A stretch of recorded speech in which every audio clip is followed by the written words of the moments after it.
검찰공화국 시리즈를 시작하며 왜 검찰을 말해야 하는가? 우리는 왜 선거로 대통령을 뽑고 국회를 구성하고 정권을 바꿔도 늘 비슷한 답답함을 느끼게 될까? 왜 민주주의라는 이름 아래 권력은 바뀌는데 권력의 방식은 그대로일까? 그 중심에 검찰이 있다. 한국 사회에서 검찰은 단순한 법 집행기관이 아니다. 때로는 정권의 손발이었고 때로는 정권을 뒤흔든 정치 행위자였다. 그들은 법이라는 이름으로 사람을 살리고 죽이고 언론을 휘두르고 정치를 재단했다. 사실 이 글을 쓰면서 정말 한국 정치의 현실이 답답하다는 생각과 더불어 불안하다는 생각마저 든 것은 사실이다. 명명백백한 윤 대통령의 내란죄마저도 이렇게 질질 끌 수 있는 권력이라면 거대 야당도 맥없이 헌법재판소의 판결을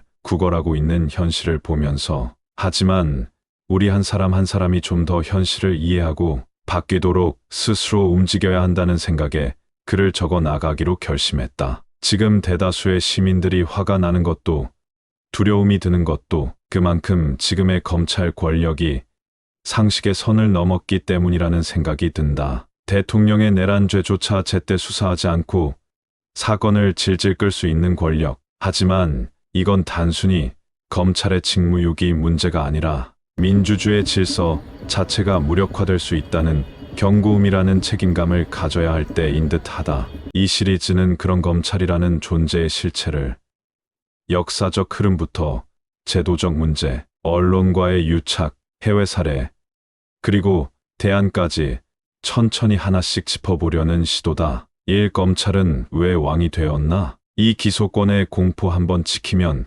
끝. 3. 언론과 손잡은 권력 검언 유착 실태. 4. 검찰개혁의 역사.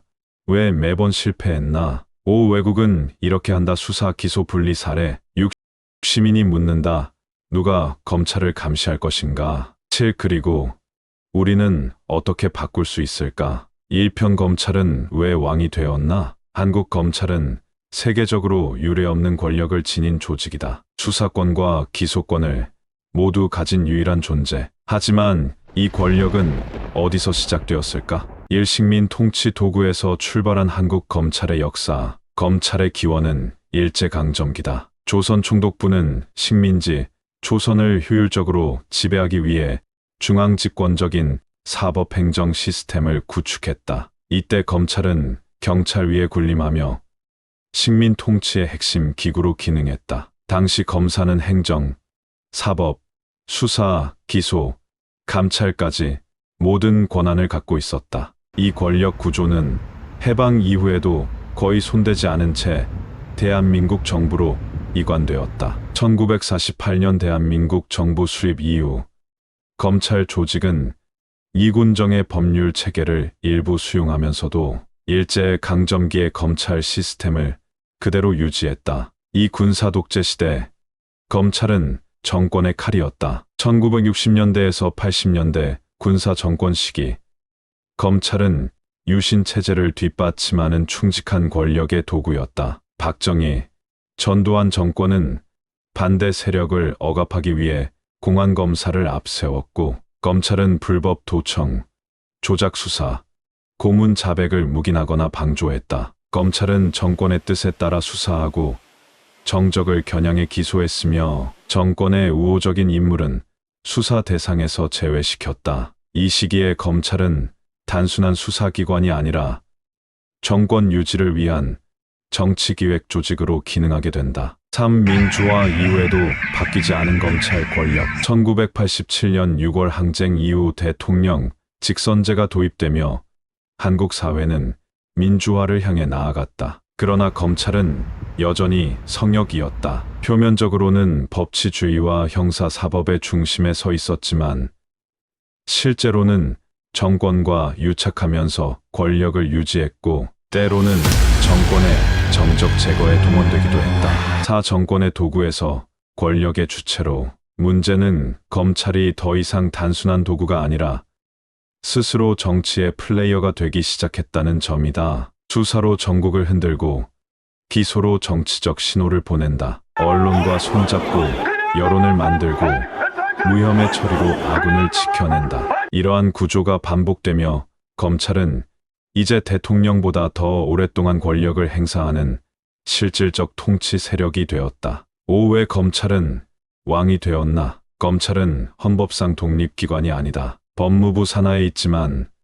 실질적으로는 독립적인 수사권과 기소권을 가진 준권력 기관이다. 검찰 내부는 극도로 폐쇄적이고 엘리트 중심이다. 사법연수원 고위 기수들에 의해 조직이 장악되어 있다. 이들은 내부 견제나 시민의 감시를 받지 않으며 스스로를 정의의 최후 보루로 여긴다. 그 결과 대한민국 검찰은 세계에서 유례없는 권력을 갖게 되었고 그 누구도 어떤 정권도 이 권력을 쉽게 건드릴 수 없게 되었다. 이편 기소권의 공포 한번 찍히면 끝. 한국 검찰의 권력 중 핵심은 단연 기소권이다. 기소는 누군가를 형사재판에 세우는 행위다. 그런데 문제는 한국에선 이 기소권을 오직 검찰만 독점하고 있다는 데 있다. 1. 기소는 곧 유죄인 나라. 한국의 형사사건 유죄율은 99%에 가깝다. 이 말은 곧 검찰이 기소하면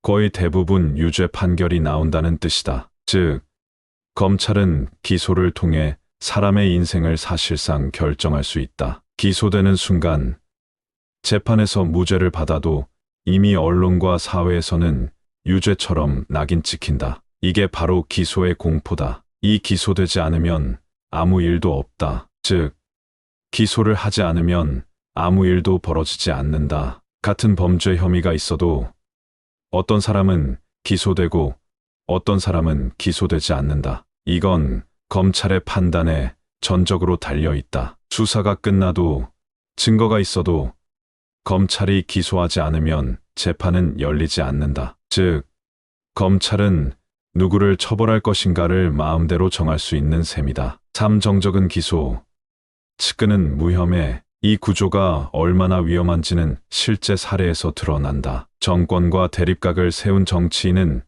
별건 수사와 함께 기소되고 권력자와 가까운 인사는 같은 혐의에도 불구하고 무혐의 처분된다. 예를 들어 노무현 전 대통령은 퇴임 후 수사를 받으며 강한 압박을 받았다. 결국 그는 스스로 목숨을 끊는 비극을 맞았지만 정작 그의 기소는 이루어지지 않았다. 반대로 권력에 가까운 인물들은 명백한 의혹에도 불기소 처리되며 넘어간 경우가 허다하다. 4. 검사의 기소권은 절대 권력이다. 검사는 기소할지 말지를 마음대로 결정할 수 있고 그 결정에 대해 그 누구도 이의를 제기할 수 없다. 재판부는 기소된 사건만 심리하고 국회나 시민은 기소 여부에 영향을 미치지 못하며 검찰 내부에서도 상급자의 지휘 없이 개별 검사가 판단할 수 있다. 이처럼 기소권은 사법 시스템 안에서 거의 유일하게 견제받지 않는 권력이다. 5. 기소를 무기로 한 정치 개입. 검찰은 이 기소권을 통해 정치를 조율하거나 압박한다. 정권 초기에 전 정권 인사를 줄줄이 기소해 정치적 청산의 이미지를 만든다. 정권과 갈등을 빚으면 핵심 측근을 기소해 정치적 경고를 날린다. 반대로 정권의 편에 서면 수사와 기소를 늦추거나 무마한다. 즉, 기소는 법적 행위 이전의 정치적 메시지인 것이다. 3편 언론과 손잡은 권력 검언 유착 실태. 기소권이 막강한 권력이라면 그 힘을 몇 배로 증폭시키는 건 바로 언론과의 결합이다. 검찰은 수사 착수 시점부터 언론을 활용해 여론전을 벌인다. 피의 사실이 흘러나오고 단독이라는 이름으로 기사가 쏟아진다. 기소도 재판도 시작되지 않았지만 이미 국민의 머릿속엔 유죄 프레임이 완성된다. 1. 피의 사실 공표 불법이 일상화되다. 헌법과 형사소송법은 무죄 추정의 원칙을 규정하고 있다. 형사 피해자는 재판을 통해 유죄가 입증되기 전까지는 무죄로 간주되어야 한다. 하지만 한국 사회에선 수사 초기부터 언론에 피의 사실이 흘러나오고 포털메인에는 단독 보도라는 타이틀로 수사 내용이 실시간 중계된다. 이는 명백한 피의 사실 공표죄지만 검찰 내부에서 자정되거나 처벌된 사례는 거의 없다. 오히려 일부 검사들은 이걸 통해 자신의 입지를 강화하거나 정치를 움직이는 수단으로 삼기도 한다. 이 받아쓰기, 언론 감시가 아닌 복제. 문제는 언론이다. 언론은 검찰이 흘린 정보를 확인 없이 받아쓰기하고 그 내용을 부풀려 자극적으로 포장한다. 누구누구 측근 수사 착수, 수상한 자금, 흐름 포착, 단독, 입수, 비공식 보고서. 이런 기사들은 독자의 클릭을 유도하고 대중의 인식을 장악한다. 검찰은 이를 통해 자신이 원하는 정치적 메시지를 전달한다. 수사기관의 권력을 감시해야 할 언론이 오히려 그 권력을 확대하는 통로가 되어버린 것이다. 참 검언유착의 신뢰들. 대표적인 사건이 2020년의 채널A 기자와 검사 유착 의혹이다. 채널A 기자가 수감 중인 재소자를 압박해 유시민 전 이사장에 대한 진술을 유도하려 했고 그 배경에 현직 검사의 이름이 거론됐다. 사건은 정치권을 뒤흔들었지만 검찰은 해당 검사에 대해 사실상 아무런 책임도 묻지 않았다. 이외에도 특정 언론과 검찰이 공동으로 정적 흠집내기에 나섰던 정황은 여러 차례 제기되었지만 그 누구도 진지하게 수사되지 않았다. 4. 여론수사의 시대. 검찰은 기소 전 수사를 언론에 흘려 여론을 만들고 기소 후에도 언론을 통해 사건을 확대 재생산한다. 이 과정에서 재판은 형식적인 절차로 전락하고 국민은 이미 언론 재판으로 사건의 결론을 내리게 된다. 검찰은 정치적 목적을 위해 여론을 이용하고 언론은 클릭 수익과 영향력 강화를 위해 검찰을 이용한다. 이것이 오늘날 검언유착이 구조화된 방식이다. 5. 피해자는 누구인가? 결국 가장 큰 피해자는 국민이다. 정확하지 않은 정보에 휘둘리고 사실 여부를 따지기 전에 한 사람의 인생이 무너진다. 언론과 검찰이 공동 생산한 가짜 정의는 한 개인, 한 가족의 삶을 송두리째 무너뜨릴 수 있다. 그리고 그 피해자에게 사과하는 사람은 아무도 없다. 4편 검찰개혁의 역사. 왜 매번 실패했나? 검찰개혁은 한국 현대사에서 반복되는 과제다. 정권이 바뀔 때마다 등장했고 매번 국민적 지지를 얻었다. 그러나 그 끝은 늘 같았다. 개혁은 선언되었지만 완성된 적이 없었다. 1. 김대중 정부 검찰을 통제하려 했지만 김대중 정부는 검찰의 정치적 중립성을 강조하며 개혁을 시도했다. 하지만 IMF 외환위기 이후 경제위기 대응에 집중하면서 검찰개혁은 우선순위에서 밀렸다. 검찰 조직과의 직접 충돌은 피했고 개혁은 부분적 시도로 그쳤다. 이 노무현 정부 정면 승부의 비극. 노무현 대통령은 검찰개혁에 가장 진심이었던 정치인이었다. 그는 민정수석 시절부터 검찰권의 분산과 권력 분리를 주장했고 대통령이 된 후 이를 실행에 옮기려 했다. 검찰 인사권을 과감히 행사했고 인사청문회 도입과 수사권 조정을 시도했다. 그러나 검찰은 내부적으로 강하게 반발했고 외부에선 언론과 정치권이 비난을 쏟아냈다. 결국 노무현은 정권 말기에 측근 수사와 가족 비리 의혹에 휘말리며 검찰로부터 보복을 당했고 비극적인 죽음으로 개혁은 좌절되었다. 3. 문재인 정부 공수처와 수사권 조정.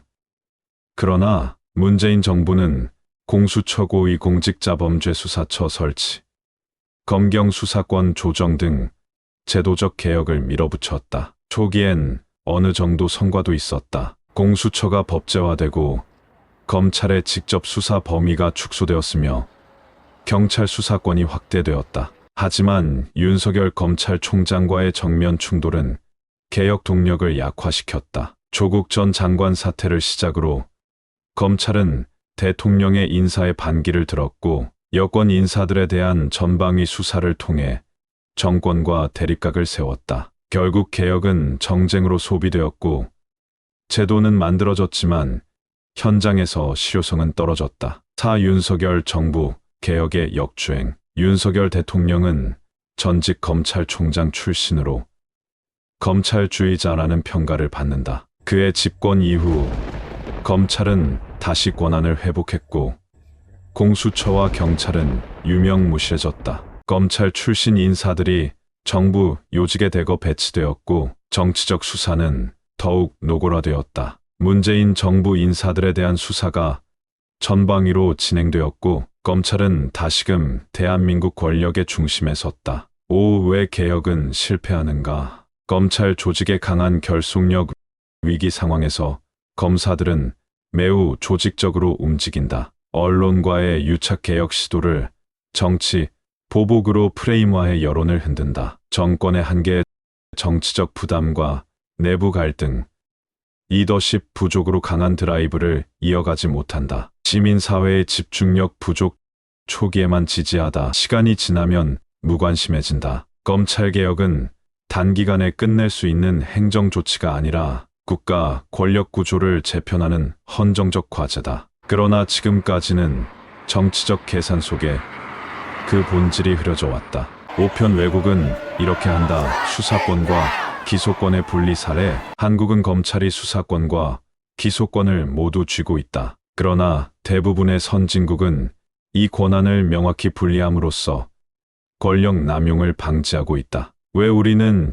이 당연한 구조를 갖추지 못했을까? 그 해답은 다른 나라들이 어떻게 제도를 설계했는지를 보면 알 수 있다. 1. 미국 기소는 지방검사, 감시는 시민 배심. 미국은 수사기관과 기소기관이 분리돼 있다. 수사는 FBI, 경찰 등 각 주연방의 기관들이 담당한다. 기소는 지역별로 선출된 지방검사가 맡는다. 중요한 점은 DA는 선출직이라는 점이다. 시민이 직접 선출한 검사들이 기소 여부를 결정하므로 권력으로부터 독립적인 감시와 책임이 가능하다. 또한 대배심 제도도 있다. 중대한 사건의 경우 일반 시민들로 구성된 배심원단이 기소 여부를 판단한다. 이는 검사의 자의적인 기소를 견제하는 역할을 한다. 이 독일 검사와 경찰은 협력, 법원이 통제. 독일은 경찰과 검찰이 수사 과정에서 협력하지만 검찰은 사법부에 속한다. 그리고 형사재판에서 중요한 원칙이 있다. 검찰은 기소 편의주의가 아닌 기소 법정주의에 가깝다. 수사 결과 범죄가 확인되면 반드시 기소해야 한다. 또한 수사 단계에서부터 법원이 적극적으로 개입해 영장 발부, 수사 범위 등을 엄격히 통제한다. 이로 인해 검찰이 정치적 목적에 따라 기소 여부를 자의적으로 결정하거나 언론 플레이를 하는 방식은 제도적으로 불가능하다. 3. 일본 검찰 심사회라는 시민견제 장치. 일본 역시 수사와 기소를 모두 검찰이 수행하는 구조이지만 중요한 견제 장치가 있다. 바로 검찰 심사회라는 시민 제도다. 검찰이 불기소한 사건에 대해 일반 시민 11명이 심의하고 부당하다고 판단하면 재기소할 수 있다. 실제로 이 제도를 통해 도쿄지검이 기소하지 않은 정치인들이 시민 판단으로 법정에 선 사례도 있다. 또한 일본 검찰은 언론 노출을 최소화하며 피의사실 공표가 엄격히 금지되어 있다. 4. 왜 우리는 이 구조를 못 갖췄을까? 한국은 일제의 검찰 시스템을 거의 그대로 이어받았지만 일본이 이후 시민 감시 제도를 보완한 데 비해 우리는 그조차 없었다. 또한 대통령제와 중앙집권적 구조 속에서 검찰을 통한 정치 통제가 유용하게 작동했고 그로 인해 제도적 변화는 번번이 무산되었다. 결과적으로 한국은 수사권, 기소권, 언론 플레이, 피의사실 공표 등 모든 권한을 검찰 한 기관에 몰아준 세계 유일의 나라가 되어버렸다. 6편 시민이 묻는다. 누가 검찰을 감시할 것인가? 검찰은 헌법기관도 아니고 선출직도 아니다. 그럼에도 막강한 권력을 행사하고 있다면 그 권력은 반드시 감시받아야 한다. 하지만 지금의 대한민국에서 검찰을 실질적으로 견제하는 구조는 거의 없다. 그렇다면 어떤 제도와 시스템이 필요할까? 1. 공수처.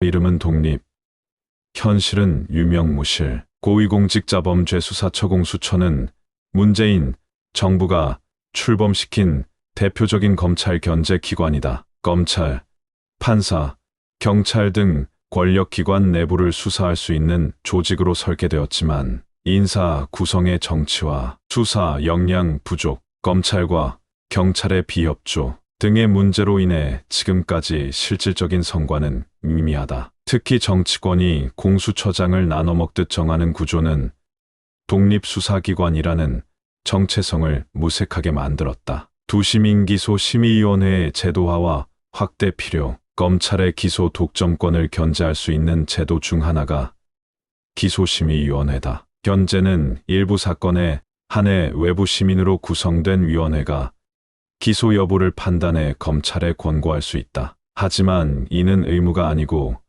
위원 선출 방식이나 절차가 불투명하다는 비판이 있다. 일본의 검찰심사회처럼 불기소 결정에 대해 시민이 재기소를 강제할 수 있는 구조로 확대되어야 실질적인 견제 기능을 가질 수 있다. 3. 검사장 직선제, 검찰 권력의 민주적 통제, 가장 파격적이지만 실질적인 방법으로는 검사장 직선제가 있다. 현재 검사장은 법무부 장관과 대통령이 임명한다. 따라서 권력에 충성하는 문화가 형성되기 쉽고 내부 개혁도 어렵다. 하지만 지역 주민들이 검사장을 직접 선출한다면 검찰은 지역의 책임성을 갖게 되고 정치권의 인사 개입이 줄어들며 수사와 기소의 균형이 맞춰질 가능성이 커진다. 물론 법 개정과 정치권의 합의가 필요하지만 민주주의의 원칙에 부합하는 제도다. 사정보의 공개와 언론 개혁, 검찰을 감시하려면